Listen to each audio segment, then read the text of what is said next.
90% of millionaires became millionaires through real estate. Bravo! It's one of the best clips we've had on the show. Debt is not your friend. I found out that I suck. That is the exact opposite of what a good investor does. The homeboys are coming for you.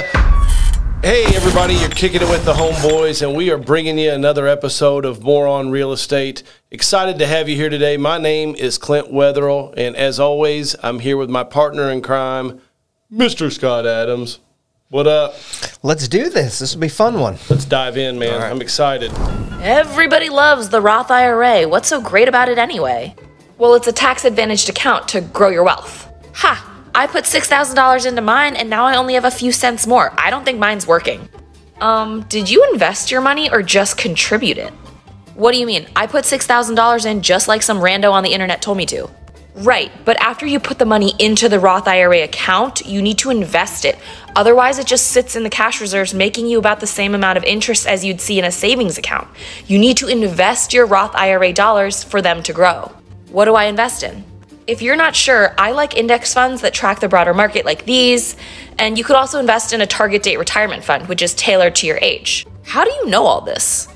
Vivian is my rich BFF, and she used to work on Wall Street, so she teaches me all the money secrets. You should follow her.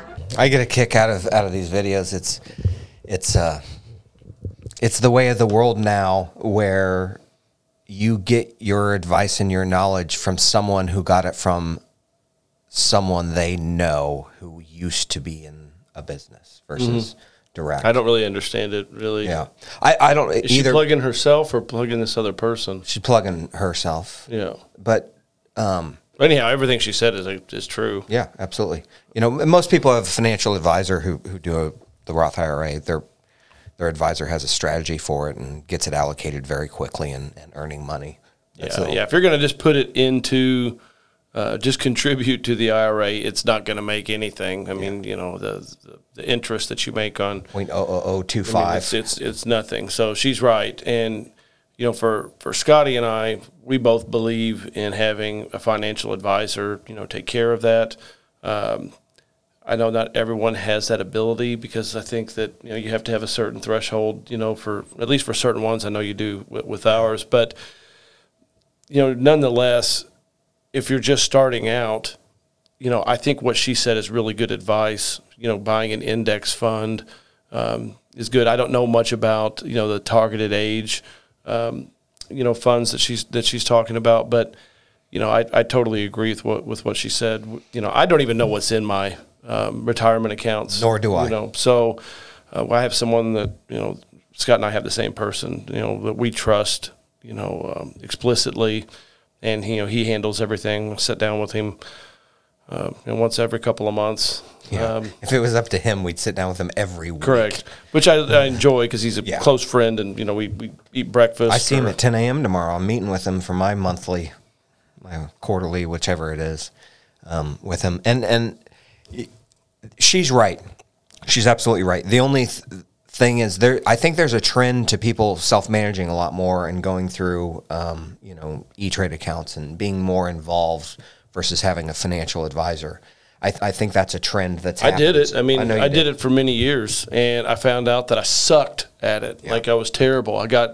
My emotions got in the way. I made a lot of really bad decisions. I made lot of really bad decisions telling my financial advisor what to do, even, you know, since I've had one. You know, find an expert that really knows what they're doing, and let them do their thing. So that was the point I was going to make. Clint's a great example, and so am I. When you're the person involved and there's no filter and there's no professional helping guide those investments and helping guide you, you tend to act on emotion, and emotion in investing tends to hurt you. So you sell when you're scared, which is usually when the market's down, and you buy when things are good. That's emotion, and that is the exact opposite of what a good investor does. So we're not investment specialists. I'm just saying that based on what we've seen with folks and ourselves. A financial advisor, one of the greatest parts of them, it isn't their knowledge, it isn't any of that. It's the fact that they're a filter stopping you from acting emotionally. Amen. Yep. That's great advice. Right, cool. Next one. Cool clip. I teach at Stanford Business School, and I run a private equity fund. And today I'm going to talk about what most people get wrong about money. There are basically 4 levels of wealth. Level 1 is no wealth. So you are living paycheck to paycheck. Most people start here. I started here. This is incredibly stressful. You're always one unexpected expense away from not being able to pay rent. Level 2 is you have 3 to 6 months of savings in the bank. This may not sound like a big difference, but this is a gargantuan decrease in your stress levels. And here you don't have to decide if you're going to fix the car or pay rent. Level 3 is you have financial security. Here, you're just not stressed about money. And this makes a big difference and will decrease your marital fights and a lot of your stress. And level 4 is financial independence. And here you have the financial freedom to spend your time doing what you want and really living the life that you want to live. The mistake that people make is as soon as they move up in one of the levels, they go buy something. They lease a new car, they move into an expensive apartment, and then they immediately move themselves right back down. And what they're mistakenly doing is they're saying, I'm going to be happy because I buy the car, when in reality, you will get so much more happiness from the peace of mind that you'll get from not having to worry about money and moving up in the levels of wealth. Bravo! It's one of the best clips we've had on the show. We spent 8 hours in the car yesterday, you and I, and we talked about this for a large portion of the drive. Sure did. That people, as soon as they make more money, they immediately put themselves back in the same position they were before because they are always trying to live up to the money that they have. Keeping up with the Joneses, bruh. Live below your means. The peace of mind is unbelievable. It is worth way more than the fancy house or the new leased car you could go get. Debt is not your friend. Just take it easy. Stay where you are. Build that financial security and the freedom. You know, I call it FU money. And FU money is different amount for everyone. But it's the same thing. It's the financial freedom to be able to tell people to kiss off. And that could be very little money for some people if they live way below their means. And it may need to be a ton for other people who live up. We see it all the time with high earners, extreme high earners that are so broke. We see it all of the time because they keep living up. The only thing that I struggle with what he said is because it's a personal struggle for me. I have a hard time dealing with the stress. Yeah. You know, I feel, you know, thankfully the good Lord's been good to both of us. And I don't know, you know, our business has grown and, you know, we have a lot of employees and there's always issues. So I got to get to that beach, you know, the couple holding hands walking down the beach that was in the clip, you know. I think that you and I are very similar with that and the fact that we will never feel like we're at number 4, I don't think. And that's part of the hunger and drive that has fueled us to build so many companies and to have what we have.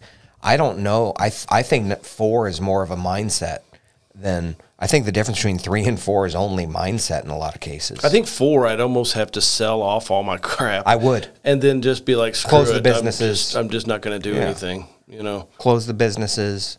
No more payroll every 2 weeks that we got to do. No more houses you got to deal with. I would agree. So insurance renewals. Insurance renewals. I mean, we have so much stuff on us at all times that this is hard for small business owners to get to number 4 in the sense of the stress-free part. I think I'm giving you my 2-week notice. Yeah. If it were only that easy. Declined. You know, I'm sorry, your request is declined. Yeah. It may take a little bit longer than 2 weeks to wind it down. You cannot take your stress and just shift it over here and go, see ya. No, man, I like working too much. But really cool clip. I loved it. One of the best.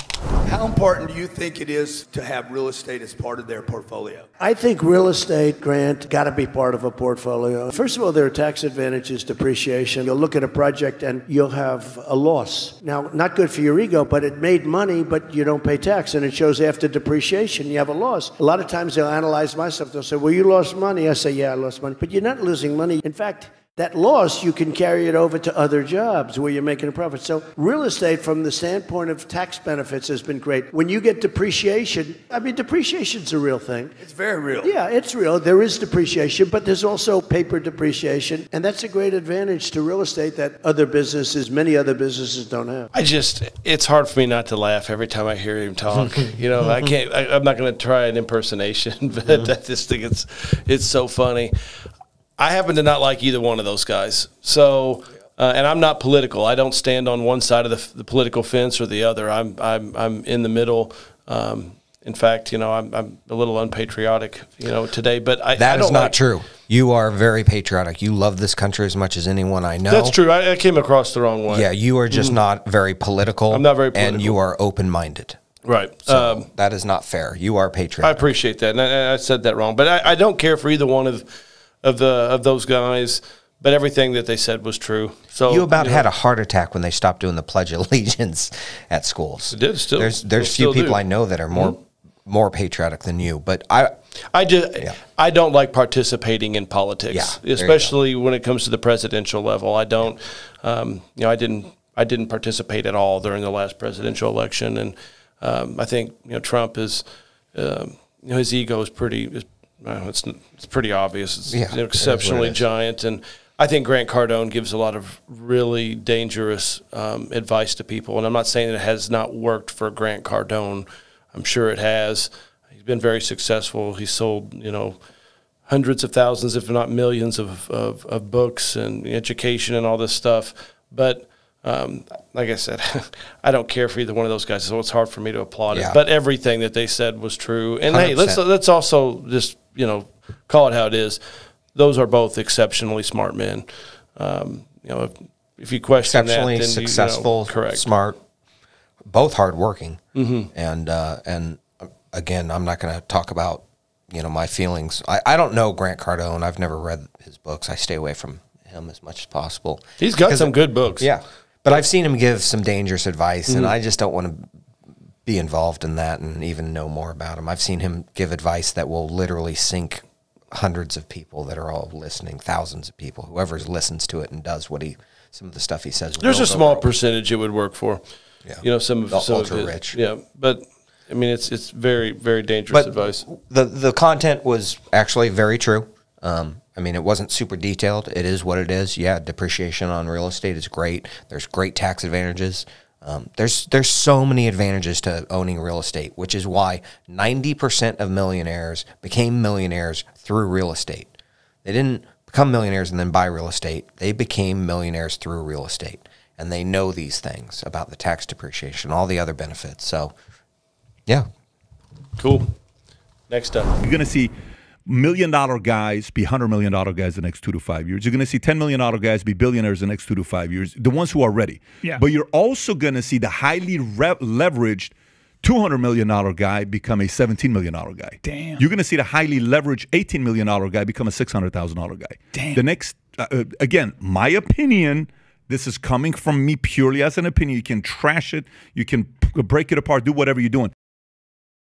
Why would anyone trash that? That is 100% true. Yeah, that's my opinion also. Yeah, I mean, there's so many people that are over leveraged that are going to go broke the next time this market pops. The economy has a hiccup. It's going to happen, and those people are screwed.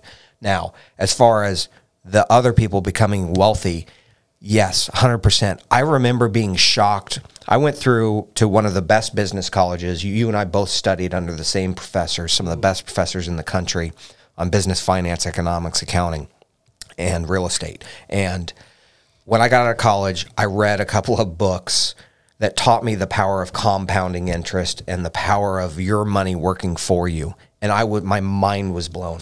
I don't know why I wasn't taught that in college, especially under our majors and what we there's a lot of people not taught it now because we post to social media quite often, and people are trying to do the math on things, and they completely don't understand the concept of compounding interest.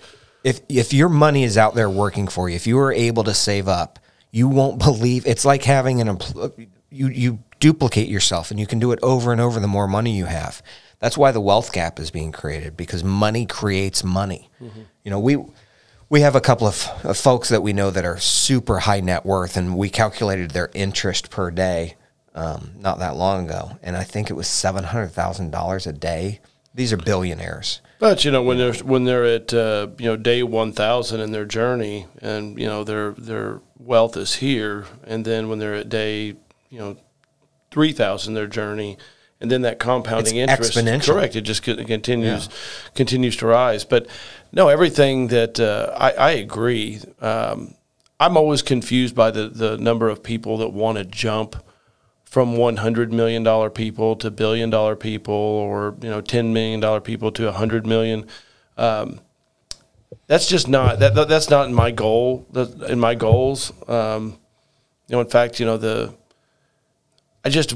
wouldn't care. I wouldn't change my life if I had 10 million, 100 million, or 1 billion.